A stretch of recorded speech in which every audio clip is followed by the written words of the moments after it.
Nuru, ibalik mo sa akin ang brooch! Ako pa rin ang guardian at may karapatan ako na bawiin sa'yo ang miraculous of the butterfly. Hindi na sa'yo ang kapangyarihan na yan. Susunod lang si Nuru sa susunod na taong gagamit ng brooch. At ako ang pipili kung sino yon. Venom! Tandaan mo, sa isang salita ko lang, masisira ang mga singsing na yan. Wala ka ng laban. Makakalayang mga kwami. Gamit ang magic ladybugs ko, aayusin ko ang gulo na ikaw ang gumawa. At si Flag, ibabalik niya ang Black Cat Miraculous sa may-ari. Tapos ang lahat, babalik na din sa dati. Check. Mate. Pero alam kong ilang oras na lang ang natitira sa buhay mo. Pati kay Natalie, na biktima lang ng kabaliwan mo.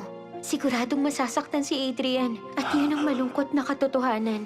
Hindi kaya ng kapangyarihan ko na ayusin yun. Kung totoo ang sinabi mo kanina, iisa lang ang gusto nating mangyari. Gusto nating maging masaya si Adrian. At yun din ang nag-iisang hiling ng asawa mo. Tahan na, Natalie. Alam mong pumayag ako at hindi ako pinilit ni Gabriel sa kahit ano.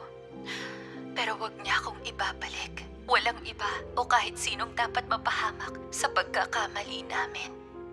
Gusto kong maging masaya ka pa rin kahit na wala na ako rito. Hanggat may pagmamahal, walang imposible. Hindi rin mag-iisa si Adrian. Nandyan ka, Natalie. Nandyan ang papa niya pag sinuko ni Gabriel ang kasamaang ito.